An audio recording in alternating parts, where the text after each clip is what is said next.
Hello listeners, this episode is slightly different to usual. It's a kind of calming Zen meditation episode, and you can tell because of the atmospheric background music and my general tone of voice.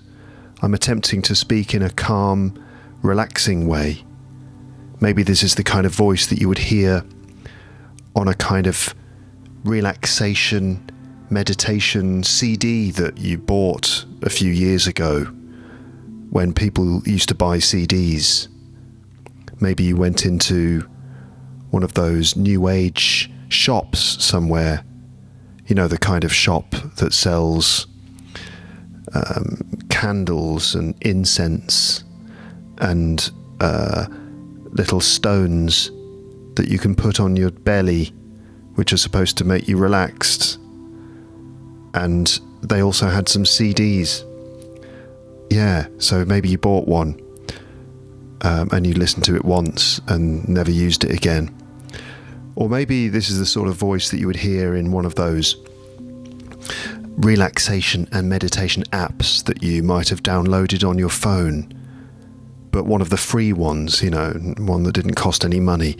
But anyway, I expect you feel more relaxed already, just simply by listening to the sound of my voice. But don't fall asleep just yet, because I've got some very nice things to tell you in this episode. This is the ASMR Zen School of English. And as well as these calming vibes, there will also be some English teaching and a bit of humour during the episode. This is all supposed to give you something very peaceful and relaxing to listen to in English. I've designed this episode to lull you into a calm, Zen-like, meditative, trance-like state to help rid you of stress or bad vibes in order to help you learn English in the process. There are also some grammar lessons involved in this too, because I thought it might help you either learn English or perhaps just get a really good night's sleep.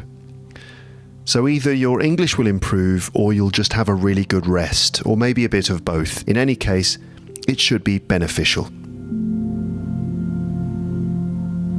This episode is best enjoyed with headphones on, in a comfortable place, like a nice chair or sofa, or even lying down on your back with your eyes closed. There's a good chance this episode will send you to sleep, which is part of the idea this time, anyway. Sometimes people say that my episodes do help them to fall asleep, and I don't know what to think of that really, because, well, that's not usually the plan, is it? But no, I'm just kidding, it's fine. I'm happy if my talking relaxes you, especially in this episode. So you could use this to help you to sleep at night. I know a lot of people use my episodes to relax. Quite a lot of people choose to listen in bed and end up falling asleep while I'm talking, probably because the bed is so comfortable, not because of the things I'm saying, of course, no. With this episode today, that is part of the point.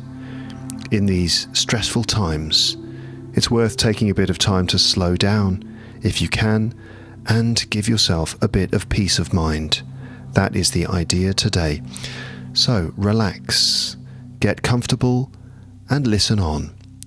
Just be careful if you're driving or operating heavy machinery or something, or if you're in charge of a nuclear power station and you really should stay awake at the control desk. Obviously be careful in that situation, but otherwise, just relax. And just in case you're not convinced, here is some information about why stress and anxiety can seriously hinder your ability to learn English. There is a solid scientific basis for this idea.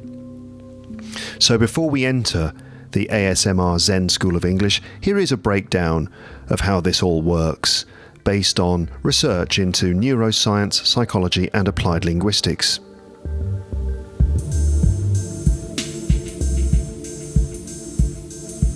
So first of all, stress affects your brain. It affects the brain's learning systems.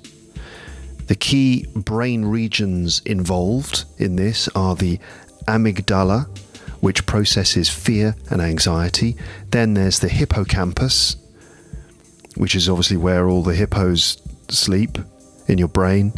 And the hippocampus is vital. It's either where the hippos sleep or it's where they go to university and sleep during lectures. That's the hippocampus. It's in your brain, yeah. And it's vital for memory formation. And you think to yourself, that's funny, that sounds familiar, Luke. Then, of course, there's the what do you call it? There's the prefrontal cortex as well, which is involved in attention. Yeah. Hello? Yeah. You still listening? Good. So, the prefrontal cortex. There's the prefrontal cortex, which is involved in attention, planning, and working memory. Okay, and the thing is that, you see, when you're stressed or anxious, these areas of the brain are affected in various ways. The amygdala becomes overactive, triggering a fight or flight response, which is the last thing you need, isn't it, when you're lying down in bed or sitting or just doing most things, unless you want to fight someone or fly somewhere. You don't want the fight or flight response, do you? Especially if you're just trying to learn some English. Also, when you're stressed or anxious, the hippocampus and prefrontal cortex become less effective. It's a nightmare, isn't it? Yeah, they both become less effective, impairing your ability to concentrate, encode new information, and recall vocabulary or grammar rules, which is like the opposite of what you want when you're trying to learn and use English. Studies using fMRI scans show that anxious learners exhibit reduced activity in brain areas associated with language processing. Basically, if you're a stressed out, anxious language learner, you just you can become a bit stupid. Have you ever noticed that when you're stressed and nervous, it's like your brain freezes and you can't think properly? How does it affect your English? It probably causes you to make more errors, and you can't string words together fluently, which is not much fun, is it? No, it isn't. We've all been there. It's happened to all of us. So give yourself a chance, listeners. Give your amygdala, your hippocampus, and your prefrontal cortex a little break. And it's not only that. I mean, have you heard of the affective filter hypothesis by popular language acquisition theorist Stephen Krashen? This is one of the most cited ideas in language learning theory. Stephen Krashen proposed to his wife, and she said yes, but that's another story. Anyway, Stephen Krashen proposed that emotional variables like motivation, self-confidence, and anxiety create a psychological affective filter, which is a kind of filter which affects the way you learn language. When anxiety is high, this filter becomes a barrier that prevents input from reaching the brain's language acquisition device. Yeah, that's just another way of saying the way that your brain acquires new language. So when you're anxious, this barrier excuse me. So when you're anxious, this barrier comes up, and ptoing, the language just bounces off it. These are scientific terms I'm using here, of course. Ptoing, you've heard that before? Okay. So calm learners absorb language naturally, like that. And stressed out learners may hear the input, but not process or retain it. It's like, I can hear the words, I can't, it's just boing, it's not going in. In simple terms, stress causes your brain to put up a barrier, and the language just bounces off and probably just falls on the floor or something where, I don't know, maybe a mouse might grab it and eat it. And also cognitive overload. Language learning is quite demanding. It demands working memory. That's the brain's ability to hold and manipulate information. And when you're anxious, your brain uses up cognitive resources dealing with fear or negative thoughts. It's a bit like when you're trying to use your phone and something's going on. You've got too many apps open in your phone and suddenly your phone goes all slow. It's the same kind of thing, cognitive overload. So fear or negative thoughts, it's like having too many apps or windows open in your phone or computer or something. Your brain just kind of like, what if I make a mistake? And there's less capacity left for processing grammar, vocabulary and pronunciation, these language systems that our brains have to deal with. And cortisol, which is important. It's a stress hormone.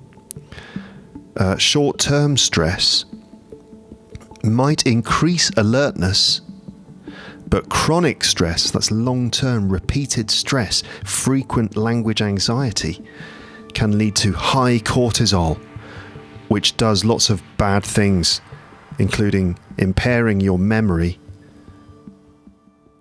It impairs your memory. You think, what does that mean, Luke? I know it's bad because of the way you said it. Yeah, it impairs your memory. Oh, no.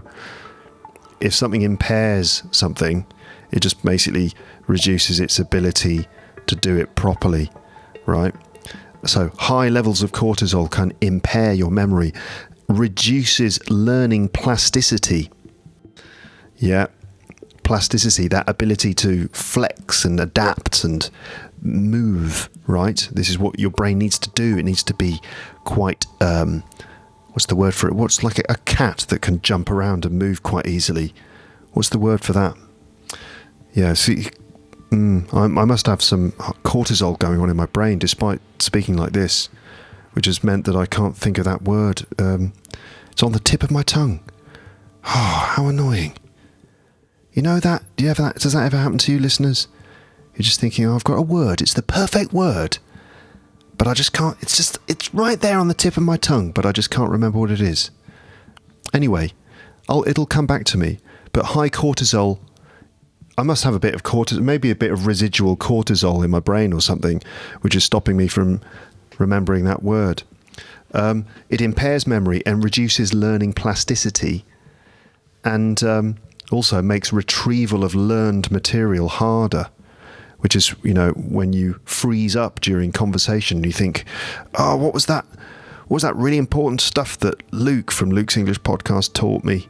This is when I need it to describe the plasticity of my mind. I've forgotten the word. What is the word that describes the way a cat can move around? Quite agile, maybe. Agile. That's quite good. Agile is a good word. The agility.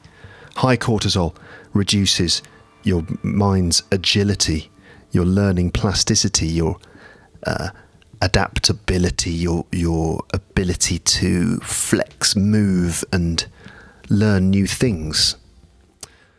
Makes your brain more rigid. We don't want rigidity, do we? Not in a brain anyway. Maybe in other parts of the body, but depends on what you're doing. Anyway, also, have you heard of performance anxiety? Yeah. Many learners report fear of making mistakes, being judged, and not understanding or being understood. And this social anxiety, which is totally natural, can lead to various things which will not help your learning English journey, including the avoidance of speaking opportunities. This is where someone comes up to you and goes, hello, and you just run in the opposite direction. Or reduced practice, which is where you practice less. Or a vicious cycle of fear, silence, stagnation. Fear, silence, stagnation. Fear, I think you know what that is. Silence. And stagnation, that's just where your English doesn't move. You never use it and it goes stagnant. A bit like a pool of water, right? Imagine a pool of water in a field. There's no running water. It's not part of a river or stream or something. It's just a pool of dirty, muddy water, and it stagnates. And you don't want to drink that water. That's all I'll say. So, how to reduce stress for better learning? First of all, you need a safe, supportive environment. Laughter. Ha ha ha ha. Encouragement. Go on, you can do it. And low stakes practice. Just give it a try. What's the worst that can happen? You're in a safe space. All of those things improve outcomes, mindfulness and breathing techniques, reducing cortisol, increasing focus, reframing mistakes. Treat your mistakes as part of the learning process, not an example of failure. Gradual exposure. That doesn't mean slowly taking your clothes off. No, it means practicing language in stages, starting with easy tasks and making things a little bit more difficult as you go on. And regular physical activity and sleep. Getting out, doing some exercise, getting plenty of sleep, or however you pronounce it, sleep, that's it. These things support memory and emotional regulation. And the sixth point in how to reduce stress for better learning, listen to the ASMR Zen School of English on Luke's English Podcast.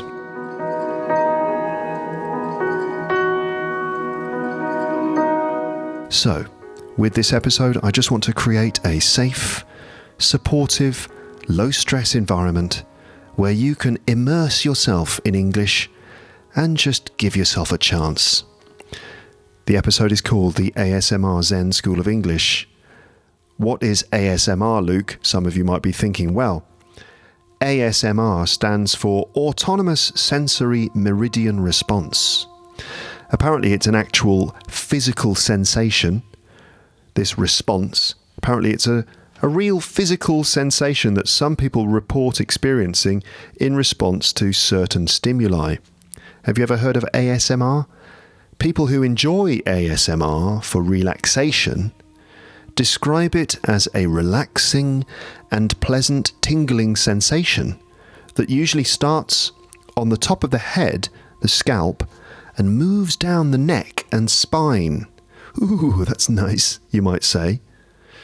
If you're experiencing this response, people often describe it as a kind of brain massage. Does that sound like nonsense? Personally, I've never actually experienced this tingling sensation that people talk about, except for one time, but I realised later that it was actually there was a small spider that had landed on top of my head and, get it off. But apparently this is a thing, and judging by the amount of ASMR video and audio content online, it is very popular with humans. So have you ever seen that kind of thing? ASMR content, videos of people whispering and handling certain materials. Sort of a lot of handling materials that produce a certain kind of dry, high-frequency sound. A lot of brushing, rustling, clicking, mouth popping, rubbing fingers together, gently massaging microphone mufflers and things like that. It's pretty funny. You hear people on videos going, "Oh, hi guys, welcome to the ASMR YouTube channel." That kind of thing. It's quite funny, really. For me, ASMR content is really just about relaxing, being quiet, listening to certain pleasant sound frequencies, and ridding yourself of stress. It could be just the sounds of nature, or just any kind of calm, comforting atmosphere. How does ASMR work? Well, apparently it's typically triggered by soft, repetitive sounds and gentle visuals. Common triggers for this response include whispering or soft-spoken voices. Also tapping lightly on objects. Page turning or rustling paper or similar materials, hair brushing, crinkling or rustling sounds, like rustling dry paper or leaves or something, and even personal attention, like someone pretending to give you a haircut or pretending to give you a medical checkup. These triggers can make listeners feel calm, comforted, and sometimes even sleepy. How is ASMR used for relaxation? Well, people use ASMR videos, podcasts, or audio tracks to reduce anxiety and stress, fall asleep more easily, focus better during work or study, and soothe feelings of loneliness because many ASMR videos simulate one-on-one attention. Some people even describe it as a form of meditation or mental reset, especially when combined with ambient music or nature sounds. Personally, I just like ambient music and the sounds of nature, and I find that to be enough to put me in the right headspace. I don't need to hear someone clicking or whatever it is. Oh, I whacked the microphone. Sorry. Did that give you a shock? You're like, oh, this is nice. Ah! Why did you hit the microphone?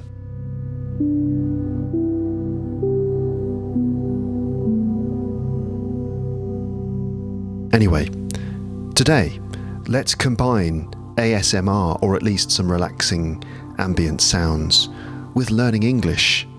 Again, if you are driving, you might want to skip this episode, seriously, because as I said, it's designed to make you feel very relaxed, calm and sleepy. So please do take care of yourself and your surroundings. Okay, I'm quite serious about that. Just in case, I don't feel anxiety or anything, but watch out. There is a PDF with the text of what I'm saying, and also music credits are given at the end of the episode. So now that you're ready, let's enter the ASMR Zen School of English on Luke's English podcast. Here we go. If you could just take off your shoes, please.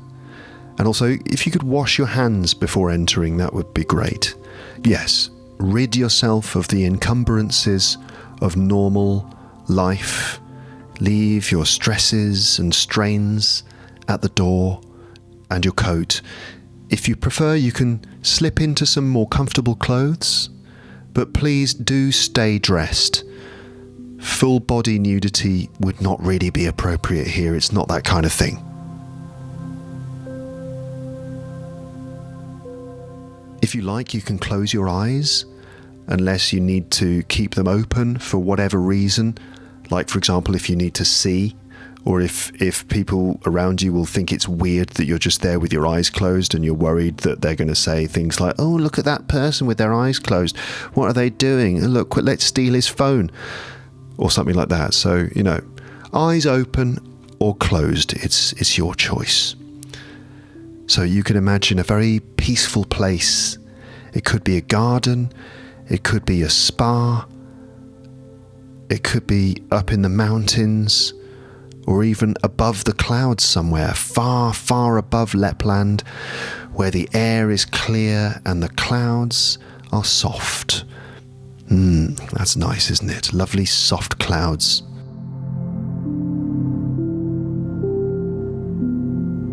So, now that you're ready, let's drift away into a different kind of learning zone.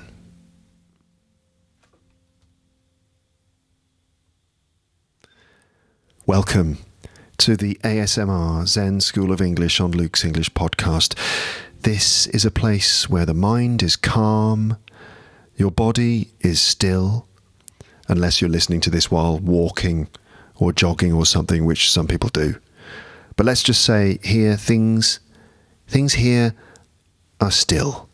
Things are still here. Things are still here. They haven't gone away. You've just got your eyes closed. Yes, that was a joke. Good, okay, good. You're still alive, and the English language flows around you and through you like a peaceful stream made of words and water. Wet words. Lots of wet words flowing around. Just let the English flow here in this English language stream of consciousness, where wet words work wonders. In this space, there are no exams, there is no pressure, no stress, no annoying green owls sending you passive-aggressive notifications to your phone about your language learning routine. No, none of that stuff. Only words. Gentle, beautiful words. Drifting softly like clouds across a blue sky. A blue sky that is perfectly clear. Except for the clouds, of course, which, as I said, are gently moving across because of a very slight wind. But don't worry, it's not a strong wind. It's not that strong. It's not very windy here where you are or anything like that. So don't worry about wind. No, that would be stressful. No stress, thank you. No, I mean, yes, there are fairly strong winds way above, like much higher in the sky, which is why those clouds up there are drifting like that. But down here, there's just a pleasant, cool breeze. It's funny, isn't it, wind, actually? It works like that sometimes, doesn't it? It can be like really windy up in the air, but then less windy nearer the ground, or the other way round, depending on different meteorological factors. It's quite interesting, really, when you think about it. And it's invisible. What is wind, exactly? What is it? And where is it? Where is wind? And where's it going? And why is it in such a hurry all the time? Slow down, wind. Just take it easy. Just stay here for a while. Anyway, sorry. Take a moment now just to be still. Close your eyes, unless you are riding a bike through a crowded area or walking next to some cliffs or something. But close your eyes, or at least soften your gaze, meaning relax your eyes so they go a little bit out of focus, you know, and then just stare off into the middle distance, looking at nothing in particular, which might make you look a bit brain dead, possibly, but don't worry about that now. Just let the world around you go quiet. If people nearby are making a lot of noise, just politely tell them to shut up because you're listening to the ASMR Zen Meditation School of English. I'm sure they'll understand. You're like, can you shut up for a bit? I'm trying to meditate. And then listen. Just listen. Let's begin by breathing together. Breathing is very important, as I expect you've noticed during your life. Breathe with me now. Inhale through your nose. And exhale through your mouth.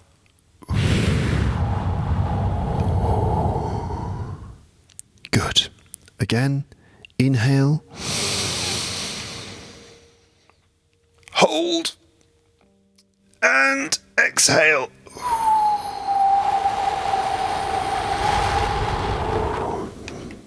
Very good. That was some excellent breathing there. Well done. Really good.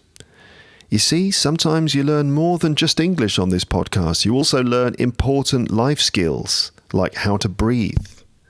Next time, maybe I'll do something about how to digest food or how to absorb water through osmosis. Maybe I could do that next time. But anyway, let's not worry about that now.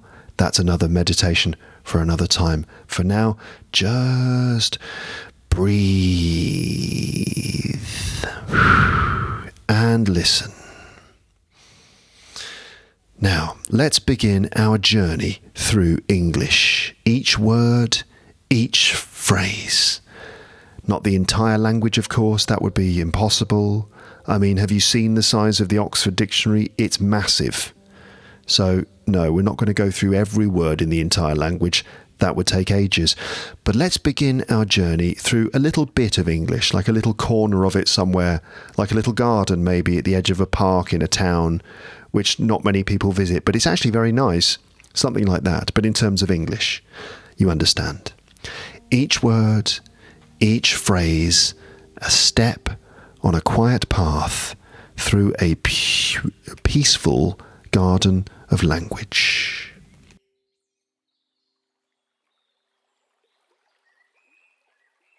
Section 1. The vocabulary of calm. These are words of stillness, words of peace. Let them wash over you, like you've just decided to lie down in a river. You might need a towel later just to dry yourself off, because remember, wet words, like I said earlier. But anyway, let the words wash over you. Words of peace. And yes, that's peace with a long vowel sound. E, peace. Not a short vowel sound, because that would be words of piss, and that's never good, is it? Especially if they're washing over you. Ugh. Okay, words of peace. Tranquil. A tranquil lake. A tranquil pond. A tranquil puddle of water on the floor that someone needs to clean up. Perfectly still. Say it with me. Tranquil. Tranquil. Tranquil. Tranquility. Tranquility. Tranquilizer. Tranquilizer. Tranquilized. Tranquilized. Do you feel tranquilized? You should do by the time you've finished listening to this. Are you all right, Simon? Oh, what? Oh, I've been listening to the ASMR Zen School of English. I feel a bit tranquilized. Yeah. Soothing. A soothing voice. A soothing cup of tea to soothe your throat and your mind and your brain and your head and your thoughts. Soothing. Soothing. Soothing. Gentle. A gentle touch. A gentle breeze. A gentle reminder to like and subscribe to Luke's English podcast, which is available on all major podcast platforms and on YouTube, and LEP Premium, of course, which is available at teacherluke.co.uk/premium. Just a gentle reminder there. Gentle. Calm. I am calm. You are calm. He is calm. She is calm. It is calm. We are calm. They are calm. We are all calm together. Calm. Remember the silent L in that word, right? Calm. Okay? Not calm, no. Calm. Just calm down. That's what my mum and dad used to say to me when I was a child, because I was quite hyperactive. Luke, just calm down.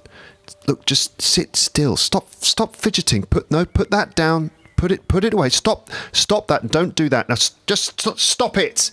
Just calm down.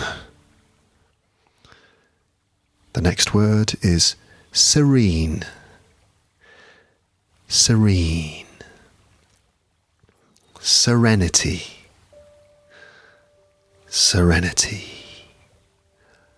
Serene. The forest is serene. The ocean at dawn is serene. Unless there's a big storm or something, but not today. By the way, just in case you need a definition for this particular word, the word serene, according to Oxford dictionaries, means calm, peaceful, untroubled, tranquil. For example, her eyes were closed and she looked very serene because she was listening to the ASMR Zen School of English on Luke's English podcast. Calm, peaceful, and untroubled, tranquil. So basically the same meaning as the other words we just mentioned. Yeah, English is full of synonyms, isn't it? It is. Synonyms. So many synonyms. Just millions of synonyms. Synonyms. That can be a bit confusing sometimes for learners of English, I know, but never mind that now. This is a safe space. It's a stress-free environment. Remember, you are calm, you are peaceful, you are tranquil, you are serene. This is a serene place where we don't worry about things too much, just as long as we're all complying with health and safety regulations and we've done a full risk assessment before doing pretty much anything. Don't worry, there is insurance here at the Zen School of English.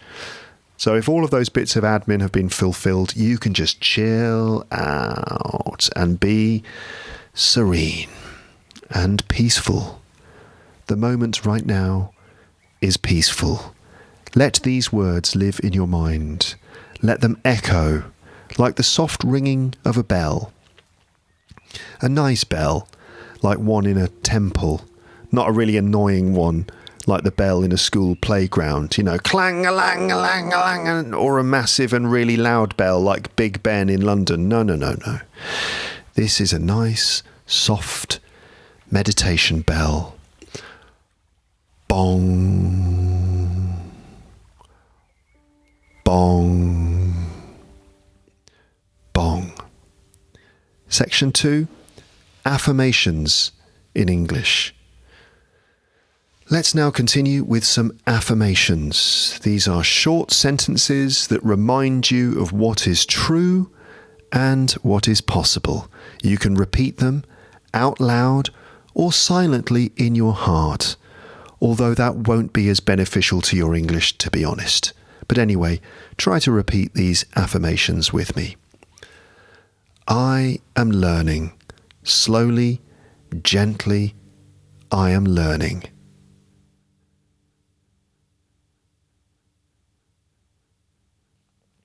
I understand more and more each day. I understand more and more each day. And by the way, these aren't supposed to be difficult shadowing exercises, by the way. No, these are just positive and calming affirmations for learners of English. If you want more challenging listen and repeat pronunciation drills, you could sign up to LEP Premium, which, as I said before, is available at teacherluke.co.uk/premium. But anyway, back to the affirmations. Here we go. English is becoming part of me and I am becoming part of English. Say it with me. English is becoming part of me and I am becoming part of English. Although that doesn't really make much sense, but never mind now.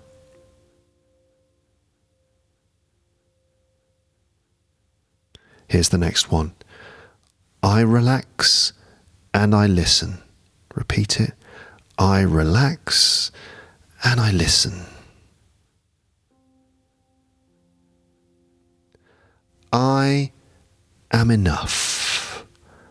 I am enough. I am calm. I am calm. I am still. I am still. My mind is open. My mind is open.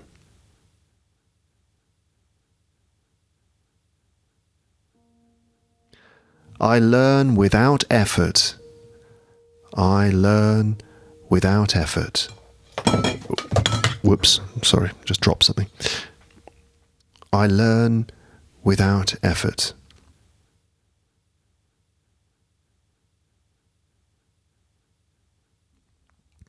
Although, to be fair, academic studies have shown that a certain amount of cognitive effort is required to make genuine progress in a second language during adulthood. I feel like I should say that. So learning without any effort at all, honestly, I'm not sure if it's that realistic, really. But those findings are, to be fair, countered by the theory of the affective filter, as I mentioned before, which does suggest that stress or other mental factors can seriously inhibit the language acquisition process. So with that in mind, just relax and be calm and peaceful and tranquil and serene, and let these English words reverberate through your mind, body and soul and form deep roots within you, right? But sort of imaginary roots, not real roots, like the ones under a tree, which are made of wood and all covered in mud and earth. No. These roots, these English roots that are deep within you, these are sort of like soft imaginary ones, which are made of air or light or energy or something, and these are the roots of English which are deep within you, but in a nice way, okay? So English is forming nice, deep roots within you. Okay? English is you, and you are English. Maybe not legally. You would need to apply for a passport for that and have it accepted. And that is quite a complex process. You need to go through the government passport application procedure and so on. But anyway, here in the ASMR Zen School of English meditation, English is part of you, and you are part of English, whatever that means. And some final affirmations here. I am calm. I am calm. I am still. I am still. My mind is open. My mind is open. I learn without effort. I learn without effort. I let the English take root within me. I let the English take root within me.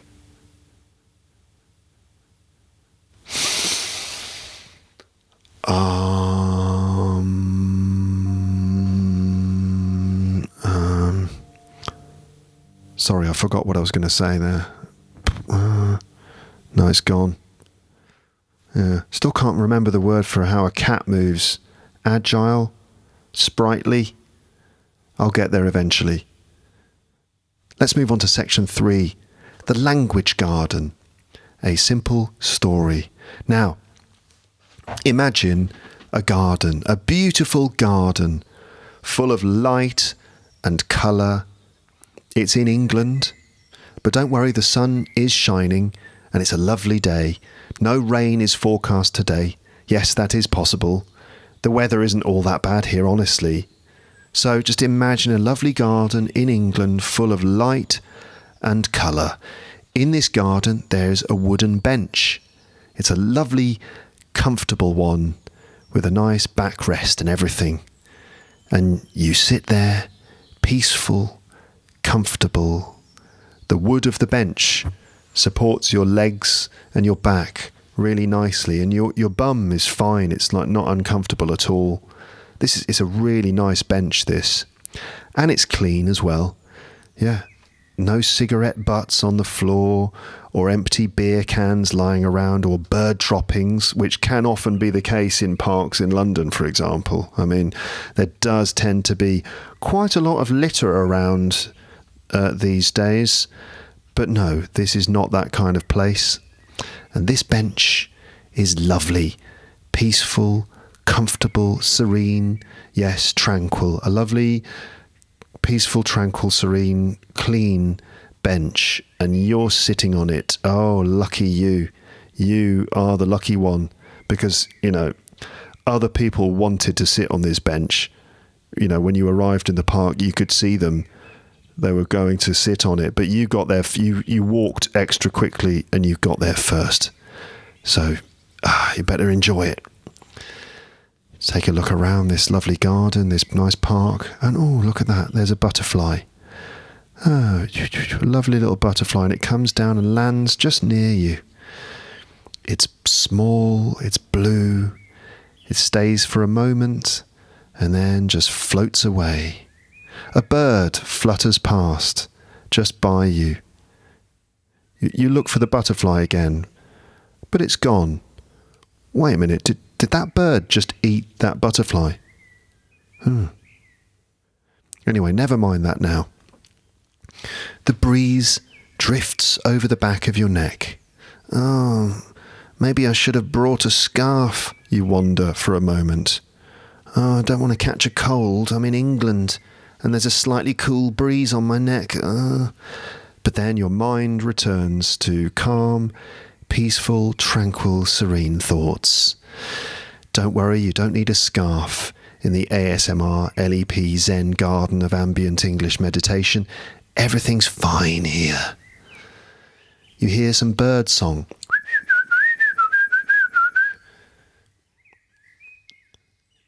A stream of water.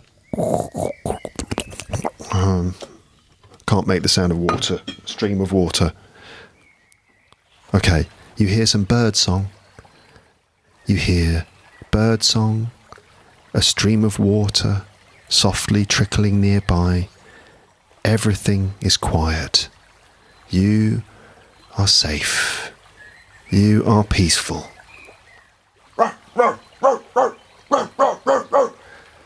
Except for that dog barking nearby. That's a bit annoying, isn't it? There's always a dog barking in the park. How annoying is that? I can't stand yappy little dogs like that. God, I wish it would just stop. The owner is over there, just there at the edge of the garden. You give him a glare, give him an evil look, like that. And you think to yourself, for goodness sake, I wish you'd stop your bloody dog from barking. I'm trying to be peaceful here. I'm trying to meditate. Honestly, some people...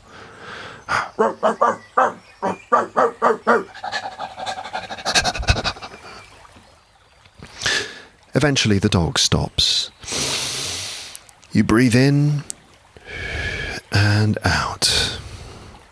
The sun is warm, the breeze is cool. The English you can hear is all part of the garden, part of the moment, like the trickle of water running along the stream, or the pleasant atmospheric sound of the birds in the trees. Here, in the ASMR LEP Zen garden of ambient English meditation, everything is simple, everything is calm.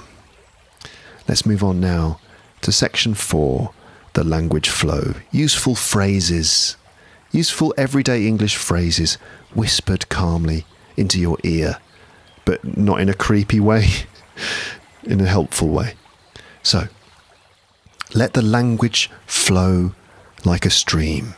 Here are useful English phrases. How are you today? Feeling pretty good, actually. How about you? I'm not so bad, thanks, but, my back's been aching again. Yeah, I think I must have picked up an injury or something last weekend when I was lifting some heavy boxes in the garage. But anyway, I can't complain really, mustn't grumble, It's a beautiful morning. Have you heard the latest episode of Luke's English podcast? No, I sort of stopped listening to it a few months ago, I think. What? Yeah, I know, I just haven't had a lot of time recently and I got out of the habit. And, well, his episodes are quite long, aren't they? And, yeah, but you don't have to listen to the whole thing in one go. Never mind, you think to yourself. We have all the time in the world here. You can go at your own pace. Take your time. Everything is okay. Would you like a cup of tea? Ooh, yes, please. Milk and sugar? Do you have almond milk? It's just, I'm a vegan. Oh, no, I don't, sorry. Oh, well, in that case, I'll just have a glass of water. Are you sure? Or just a glass of water? Well, yes, since you don't have almond milk, I'd rather not have tea. I don't like it black, and I don't drink cow's milk. I think dairy is, well, I think it's cruel. You know what they do to the cows and everything. Oh, right, okay. Well, would you like me to pop out and get some almond milk? There's a shop just round the corner. I can... Oh, no, don't worry, no. Just a glass of water is fine. No, don't worry about me. I suppose I'll just have to be the odd one out, drinking water when everyone else is having tea. But no, don't worry about me. It's fine. Oh, well, okay then.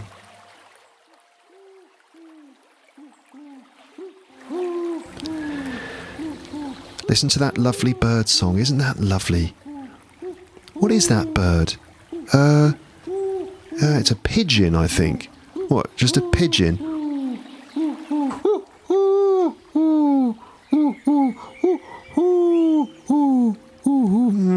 it's not all that relaxing. It's a bit annoying, really.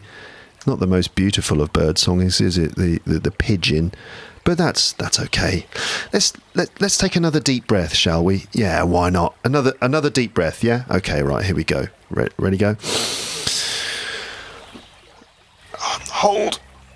And release. Okay, you're doing really well. You're doing so well. I'm really proud of you. Really good stuff. Excellent work. Do you want another cup of tea? Sorry, I mean, glass of water? No, I'm off to bed now, actually, I think. Off to bed already? Oh, okay. Well, sleep well. Yeah, you too. Look, take your time in the morning, okay? We tend to have a bit of a lie-in and probably won't be up and about until about 9. But feel free to use the kitchen if you want or anything like that. Just one thing, just don't go into the second bedroom. Okay, the one after yours. Just don't go into the second bedroom. What? Don't go into the second bedroom. Okay. Any particular reason? No. It's just it's being decorated, and there might be some paint or something. So it's just best just not to go in there. Just don't go in there.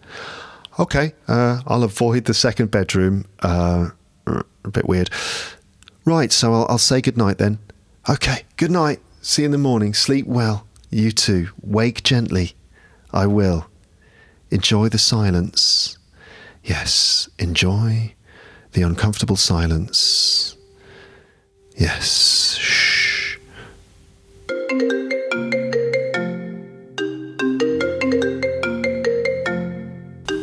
Sorry, can you switch off your phone, please? Or put it in flight mode. Okay. It's a bit weird, isn't it? Flight mode. We're not on an aeroplane. But all right, fine. This is the Zen Garden meditation. Please put your phone on silent. Thank you. Right, let's move into another closing meditation here. The stillness of English. Now we return to stillness. Feel your body heavy. I mean, just because you're tired or sleepy, relaxed, resting. Your thoughts like leaves gently floating on water. English is with you. English is within you. And later, English will spring from you like water from a little pipe on the side of a building where water comes out and it kind of drips down the wall and then flows away down a little stream into a gutter or something, and sometimes some pigeons gather there and wash themselves or something like that. That's exactly like your English, sort of. Or, if you prefer, you can think of it as a rich, flowing river, smoothly flowing downstream over rocks, through little gullies, feeding plants, trees, and fish and frogs and things, and flowing all the way across the country and eventually out to sea. That's exactly how your English is. English flows. It flows through you. It's not a task. It's not a challenge. It's not homework. It's a companion. It's a quiet friend. Well, a friend who does talk quite a lot. So not that quiet, but you know what I mean. English is like a friend speaking softly to you. Fair enough, sometimes you don't understand him very well and you have to ask him to speak up a bit because, sorry, what? I didn't catch that. No, could you say that again? Yeah. But today it's fine. You understand everything. You're doing beautifully. Just take one last breath. I mean, for this particular exercise, not your last breath in your life. It's okay. Take one last breath. Inhale.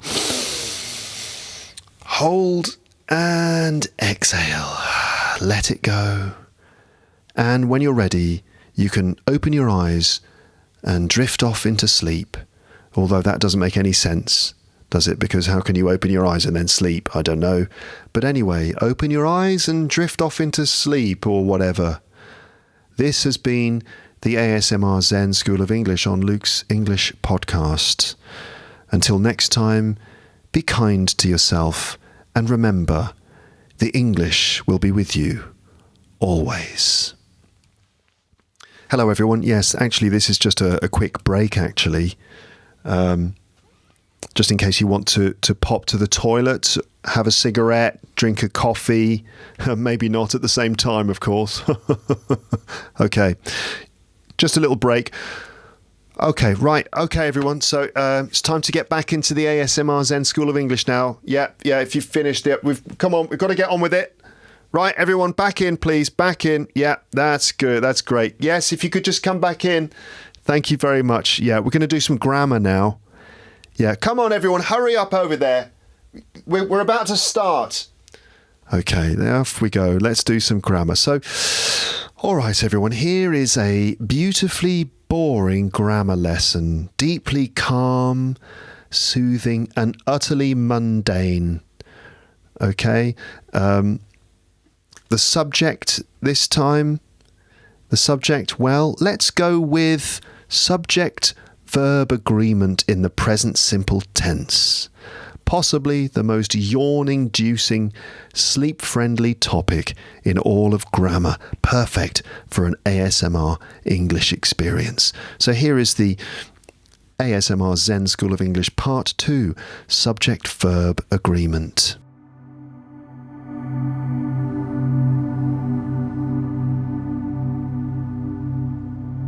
Welcome back to the ASMR Zen School of English, where grammar is quiet, still, and deeply, deeply uneventful. It's not boring, well, maybe a little bit, but it is important.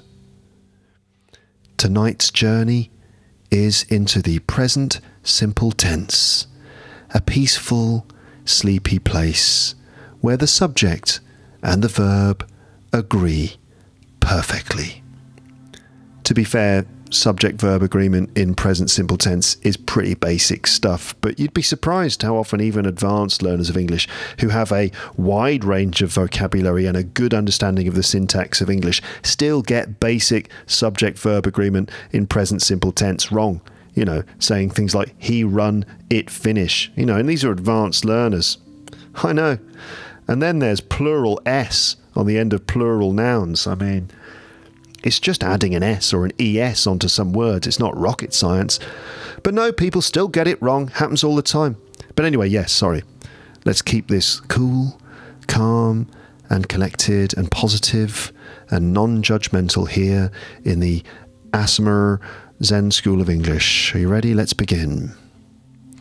Take a deep breath. Yes, breathing is where this all begins. Hold and release. Very good. Excuse me, are you smoking a cigarette? Sorry, please don't do that. No, smoking is not allowed here. Sorry, can you put it out, please? Yes, no, put it out. Put it out, thank you very much. Unbelievable. Right, so let's enter the forest of grammar. And there's absolutely no smoking here in the forest of grammar, okay? No naked flames or cigarettes because the forest of grammar is exceptionally dry. Sorry, what did you say? Sorry, do you have a question? How about e-cigarettes or vapes? Well, do you mind not vaping here? I know it's not technically a fire hazard, but well, it might bother some people. Look, just... Okay, look, okay, if you have to, but can you do it over there, please? Yeah, and don't let it blow into everyone's faces. Some people... Okay, thank you. Okay, here we are in the forest of grammar. Everything here is still. There are no exceptions, only rules. Reassuring, reliable, predictable, boring grammar rules like old trees or something. Part 1. The rule. In the present simple tense, the verb must match the subject. That's it. That's the rule. That's the whole thing. Simple, present agreement. To be honest, it is a little bit more complex than that, but this is supposed to be Zen and meditative, so let's just keep it simple. Listen now to the most calming sentence in English. Here it is, the most calming sentence in English. He walks to the shop. Again, he walks to the shop. Did you hear it? Yes, that wonderful S at the end of walks. Just a little s, a soft breeze on the tongue, because he is third person singular. He walks to the shop. She reads books. It works perfectly. Singular subjects add an S to the verb, and that's an S on paper and a S on your tongue. Yes, it's soothing, it's balanced, it's really low-level stuff, to be honest. I mean, this is like A1/A2 English and probably patronisingly basic for a lot of you. This is the sort of thing that if I did this in a B2 English class or something, some of the students might go to the manager to complain. The class is too easy, you know, or they would come up to me at the end of the class and they would say, teacher, I am very boring in this class, which is a complaint I have heard in the past. Yes, it's not even correct, is it? Teacher, I am very boring in this class. And I would say, yes, I noticed that. You are very boring in this class, aren't you? And then I would say, I think what you mean, though, is that you are feeling bored in this class, right? Is that what you mean? And the student just looks at me blankly without saying anything. And I think to myself, no, you're in the right class. Stop getting ahead of yourself. And that's fine today, because in the ASMR Zen School of English, there are no levels. There are no classes. And in fact, there is no need to worry about which CEFR band this is or what IELTS score you're going to get. Because remember, we're being peaceful, calm, tranquil, serene, and blissfully unaware of the real world in this episode, right? Yeah.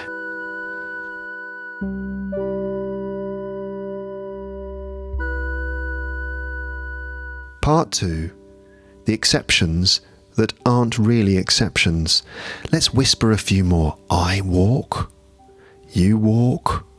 We walk. They walk. No S. Just walk. Flat, calm, repetitive, unnecessary. Like the ticking of a very old clock. Kind of necessary. Well, also unnecessary because we've all got the time on our phones now. But he walks. She walks.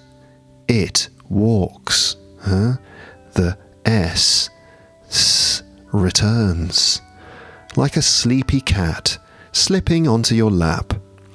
It stays there for a while, purring, and then falls asleep.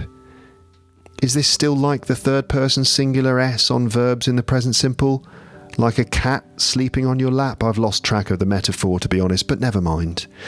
The S returns like a sleepy cat slipping onto your lap.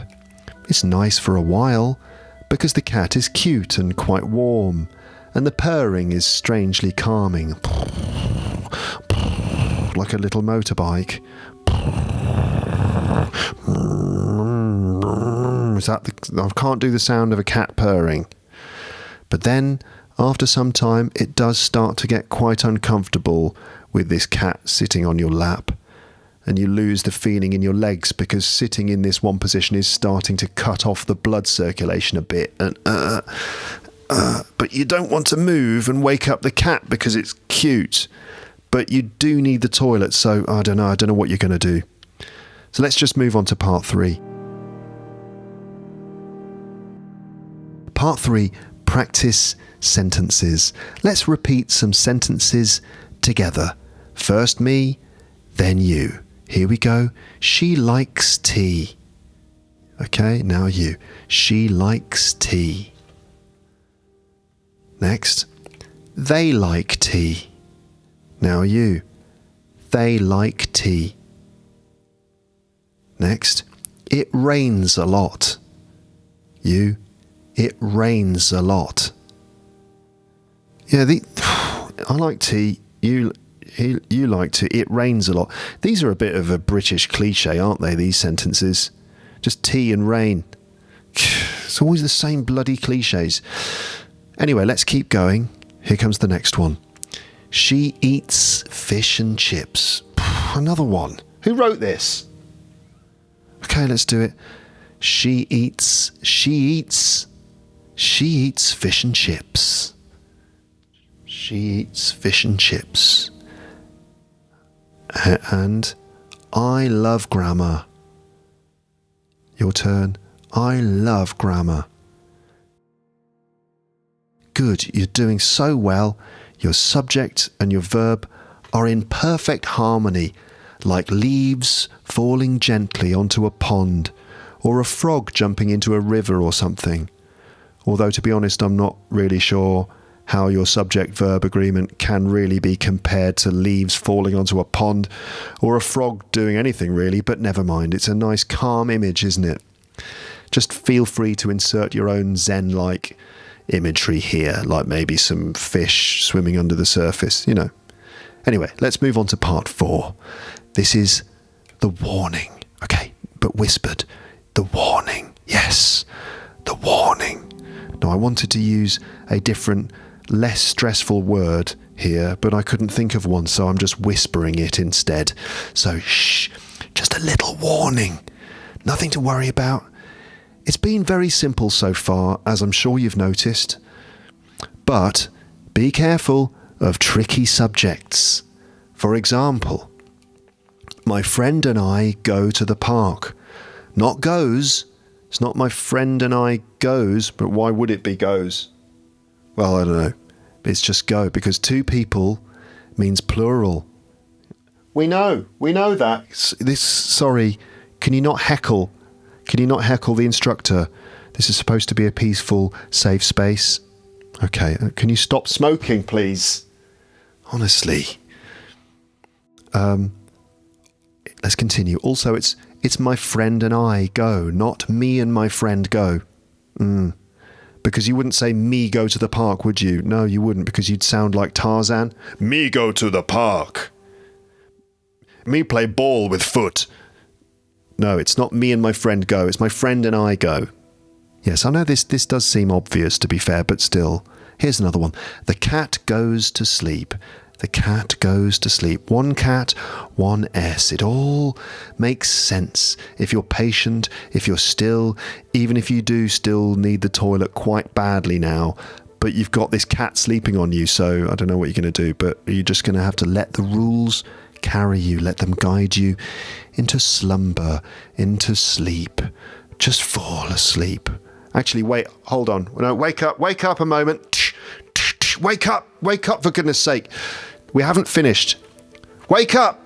Oh, get me some water. Glass of water. There you go. All right. Okay. Sorry. No, we haven't finished yet. Here's a towel. There you go. We haven't finished yet. No, okay. Look, have some coffee. Have some coffee. There you go. Good. Yeah, drink it down. That's it. We've got work to do. Yeah, we've got work to do. Yeah, bit more coffee. There you go. Bit more. There we go. Oh, sorry. Spilled a bit. All right. Let's just clean that up. Okay. Great.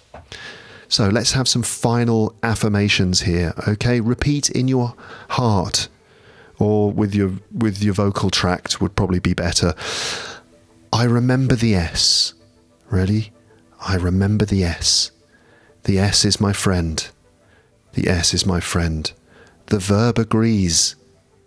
The verb agrees. It always agrees. It always agrees. It has no choice. It has no choice. If it disagreed, it would get crossed out with a red pen by a frustrated teacher.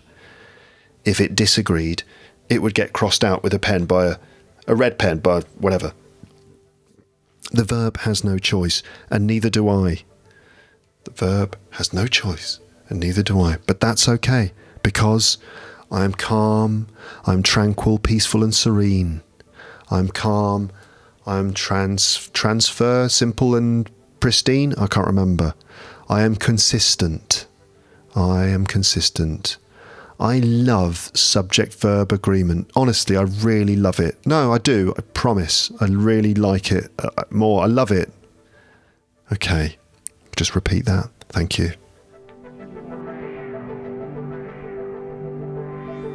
Let's carry on with some more soothing English. Oh yes, we're not finished yet. Prepare yourself for another utterly tranquil plunge into the most peaceful corner of grammar. This time we explore the gentle, soothing mystery of the extra syllable in third-person verb conjugations and certain pluralized verb forms. Welcome back to the ASMR Zen School of English. Here we are going to look at the gentle syllables of S, third-person S, plural S, the softest syllables in English. Tonight we walk the slow path through the forest of English. Our feet touch the moss of pronunciation, and every so often we hear something. What's that? S, s, sh. A sound, a shimmer, a soft syllable, an S, that brings with it a gentle echo, a ghost of a sound. Let's begin.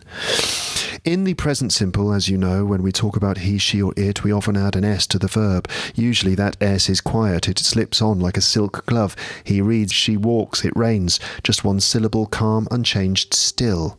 But sometimes the S has needs. It wants more room. It wants to be heard. It needs an extra syllable. Let's take a moment with these. He misses his bus. She washes her hands. It finishes quickly. Do you hear it? Miss becomes misses. Wash becomes washes. Finish becomes finishes. A tiny, beautiful syllable, like a raindrop falling into a pond. Is. This happens when the verb ends in these sounds. S, like sense. Senses. S, miss, misses. Sh, wish, wishes. Ch, search, searches. X, mix, mixes. And z, buzz, buzzes. These are busy sounds, sibilant, hissing. They need help, so English gives them a little cushion, a soft syllable to land on. Is. Let's now turn to plural S, the S we add when there's more than one. Are you asleep yet? Not just yet, but you will be in a moment.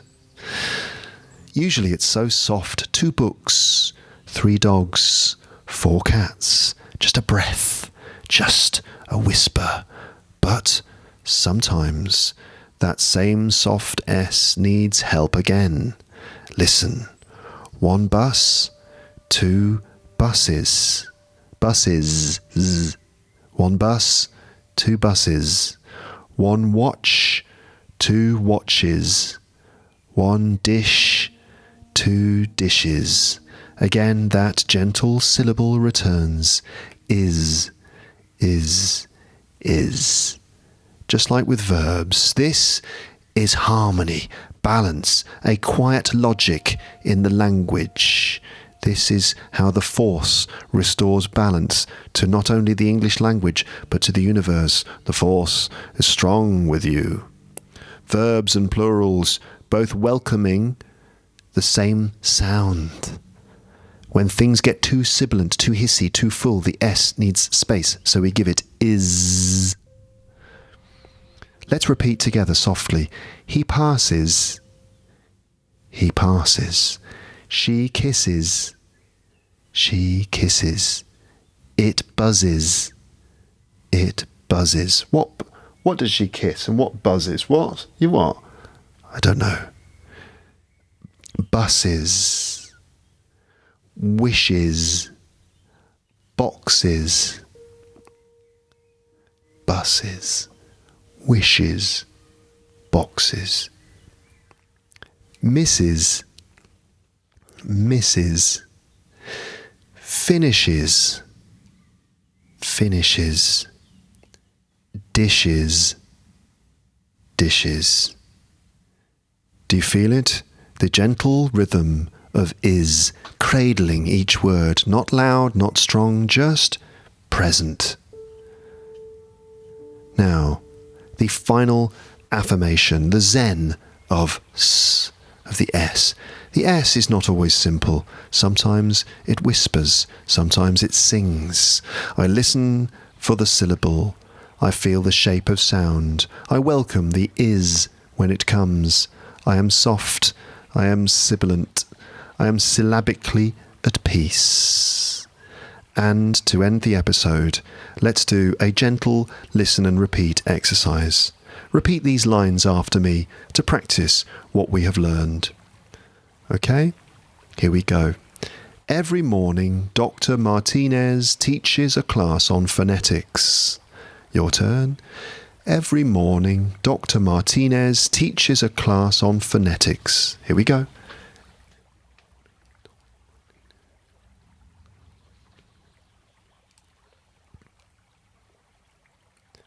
She analyzes the way English pronunciation varies across regions. She analyzes the way English pronunciation varies across regions. Your turn.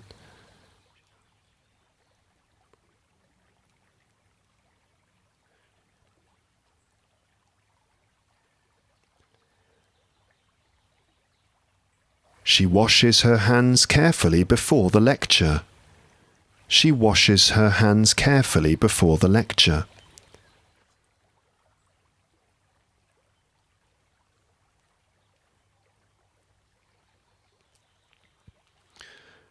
She polishes her glasses and dresses formally.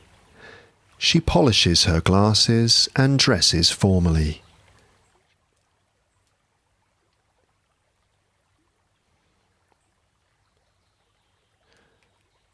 As the class begins, she emphasizes the importance of precise articulation. As the class begins, she emphasizes the importance of precise articulation.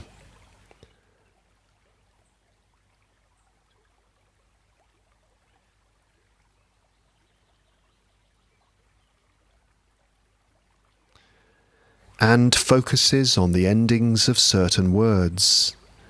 And focuses on the endings of certain words.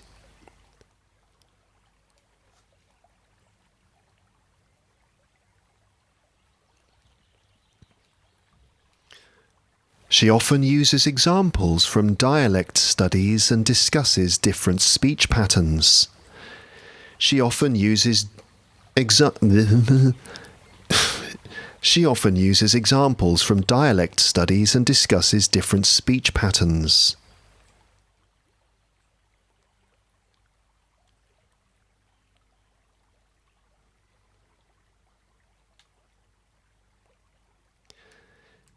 In her lectures, she compares plural forms like churches, dishes, and entrances.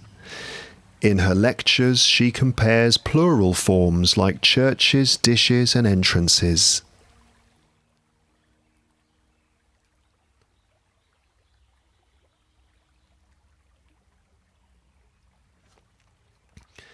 And verb forms such as watches, finishes, and diminishes. And verb forms such as watches, finishes, and diminishes.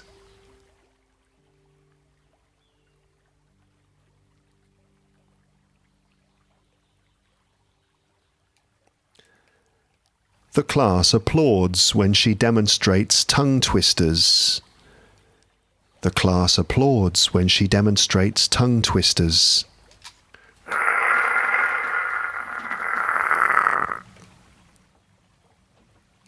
That was the class applauding when she demonstrated a tongue twister.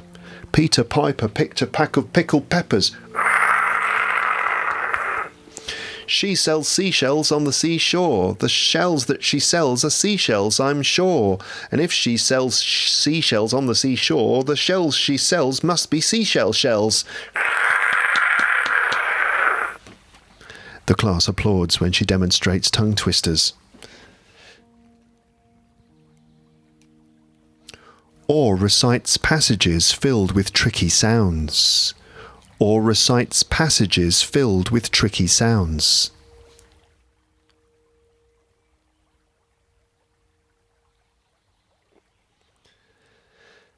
She also addresses questions and encourages participation. She also addresses questions and encourages participation.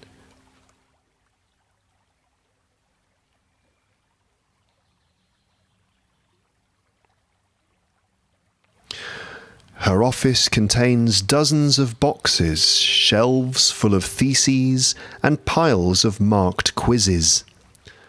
Her office contains dozens of boxes, shelves of theses, and piles of marked quizzes. Don't worry, there are no feces involved at all. What? We got shelves of feces. That's disgusting. No.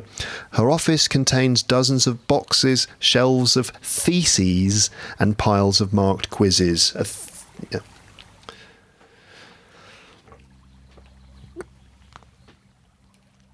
That's theses. That's the plural of thesis, which is what a student might write if they were doing an academic PhD. That you write a thesis, and the plural of thesis is theses with a th sound at the beginning. That's not feces, meaning poo. Let's carry on. She rarely misses a detail and always organises her notes meticulously. She rarely misses a detail and always organises her notes meticulously.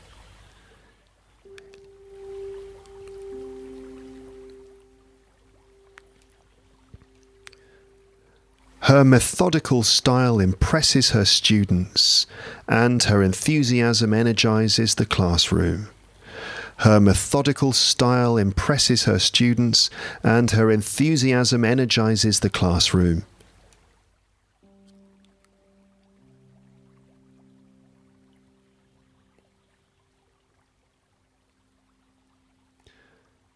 Her methodical style impresses her students and her enthusiasm energises the classroom. It's just a pity that she doesn't actually exist in the real world. She's just completely made up. Don't worry, you don't have to repeat that last bit.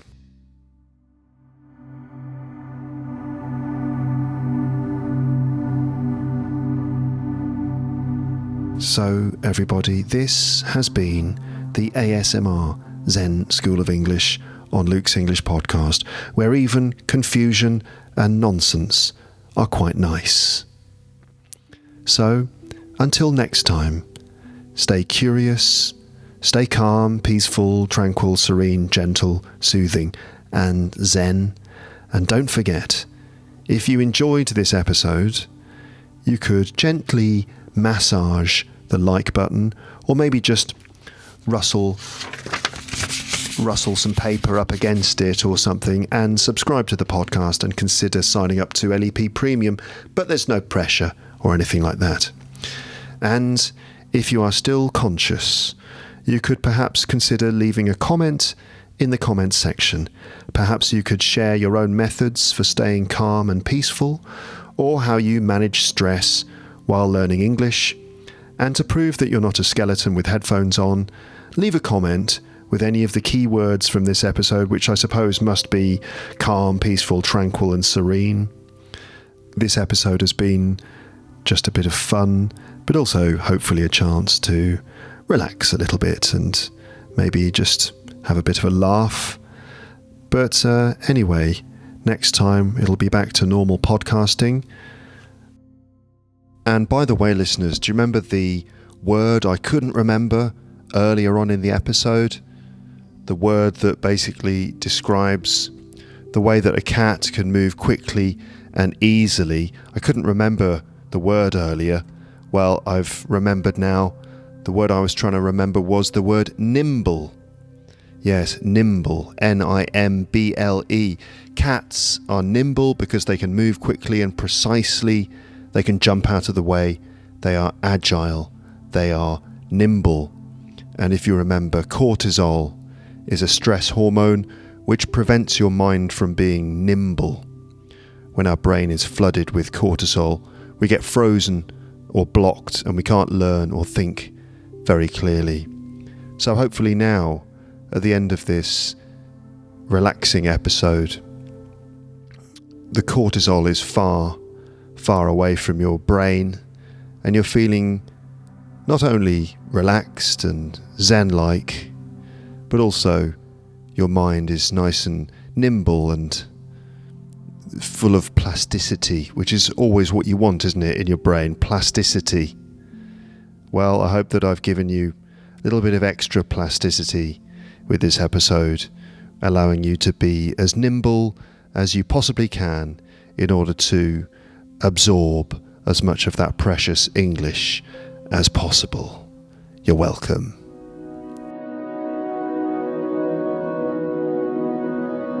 I would also like to take this moment at the end of the episode here to give some credit to the different bits of music that you heard during this wonderful, wonderful episode. So, at various points during this listening experience, you have heard Sleep Music Number 1 by Chris Haugen, Chilled Slow by Jim Thompson, Slow Emotion by Jim Thompson, Amber by Vian, Somnia Variation 3 by Reed Mathis, Underwater Exploration by God Mode, Ambisoft by Jim Thompson, and AM Padnice by Jim Thompson. Quite a lot of Jim Thompson in there. He's my brother, by the way. For more ambient music by Jim Thompson, my brother, check out his album Ambient Anthology, available on Bandcamp at jimthompson.bandcamp.com. Ambient Anthology. It's available as a digital download or on good old-fashioned compact disc. There's a link in the description. Otherwise, if you can follow this, go to https://jimthompson.bandcamp.com/album/ambient-anthology, or just check the link in the description. It's probably much easier, isn't it?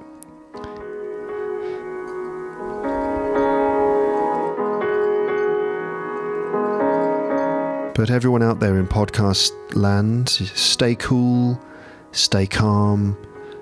You can open your eyes now. Hopefully, when you open your eyes, you haven't crashed your car into a tree or something. You'll open your eyes. Oh, where am I? Oh my goodness, I've crashed into a tree. Hopefully you managed to drive all the way home with your eyes closed and that you managed to park the car safely if you were driving.